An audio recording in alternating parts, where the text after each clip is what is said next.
Look, everybody, it's the next generation. Hey, you know, I won't go through all the names, but you'll see them on the screen now. But my friend here is from Norway, from NRK, from Danish broadcasting? No, I'm not anymore. I used to be there. I'm just from Denmark. I was the host of the session. Oh, cool. And then from Sweden, yes, our host here at Radiodays. So we'll start with you. You were talking about the next generation. What are the challenges for young broadcasters, young podcasters starting out today? Wow, that's a big question. It's really a serious show. We get with the big question. Oh my God! I was the one asking the questions in the session, and all of a sudden, I think one of the biggest. I don't know if it's starting out. I think one of the biggest challenges is really understanding what's going on right now with the young generation. What kind of movements that are going on? That society is changing, and you have to represent in a different way. So it's not starting out, it's really being the oldies, understanding the youngies. The youngies. Because things do seem like they're changing so much in terms of trends, in terms of movements, listening habits. I mean, everything is changing. How do you use that and think of what way to format your shows and your programming? Oh, how to answer that in a clever way. I think you have to in a way you have to make, like you said, like you have the things you're doing on the radio should be real good. You should be good at it, and on the other side you should be on the platforms where you can find the target group or the listeners. So nowadays I would recommend to go on TikTok, for example, and do TikTok good, and then try to catch them there and get them on to radio. And does it work? Do they come across, do you find? Yes, we do. We see some research now that we can do it, really. And also, if you make a good TikTok, then you can see like, oh, now it's a little bit like increased in the listeners. Yes. Okay. Yeah, fantastic. you can actually, yeah. And you can see it's also, Because I know Facebook recently, everyone was excited about Facebook getting into podcasting, and now they've just cut it off. Yeah, I don't know. Can you answer? I'm like, maybe they didn't do it good, because you can't just go into everything and represent every platform and work with every platform if you don't have the skills for it, just because the platform is there. Yeah, mic drop. Yeah, that's why I think people did say that they were trying. That's why they're meta now and not Facebook. They were trying so hard to be all things to all people and all that kind of thing. So the two of you, what do you do in Swedish broadcasting? We represent Peter Din Gata. I'm one of the main hosts, and this is the channel producer. My superior. What kind of show is it? It's a channel under the umbrella of Swedish Public Service, and specifically under P3, but it's dedicated to hip-hop basically and the adjacent genres. So why do you think young people, what would make them go to the radio to listen as opposed to going to Spotify or going to YouTube to listen to their music?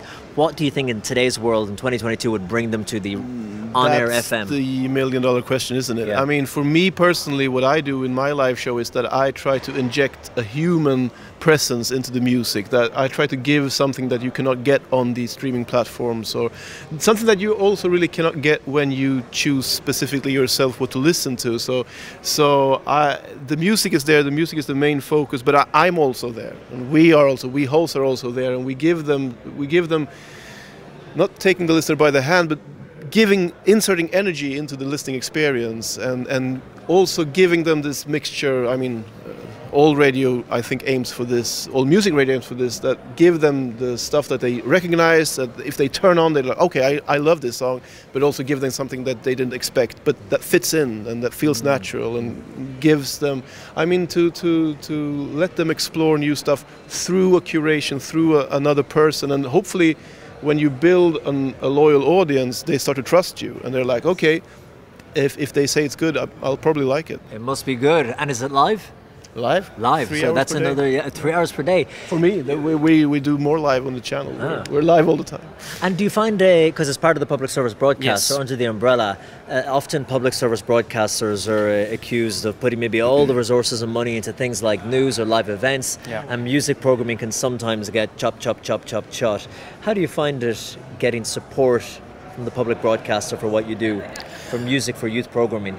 I mean, we engage a lot with the artists that we're talking about. We engage with the Swedish hip-hop the rappers in Sweden, and since we have the public service responsibility, we can tell our audience about these artists, but we can also criticize them if needed. And I think that's one aspect of the whole like public service thing that we shouldn't take for granted, that I think that a lot of young people will be more aware about this, that we are a channel that has a responsibility that the other commercial channels does not, and this is something important, I think. And do you play, is it only Swedish No, artists? we interview mostly Swedish rappers, but we play international hip-hop music and R&B and stuff like that.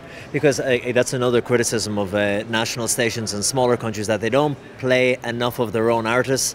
It's from the UK and it's from the United States. We have at least 25% of the music that is Swedish. Yeah. And also Swedish, our own Swedish music is so popular in Sweden. Yeah. So it's not like we have a quota that we need to fill. If we just play the most popular, biggest artists and hits, it will be a pretty good percentage of Swedish music, because that's what the Swedish audience You're want. lucky, you're unique in that way, We're good. Final question, we get asked it all the time, people who work in media, from people who are starting out, with everything changing, the route is not plain to get into this industry.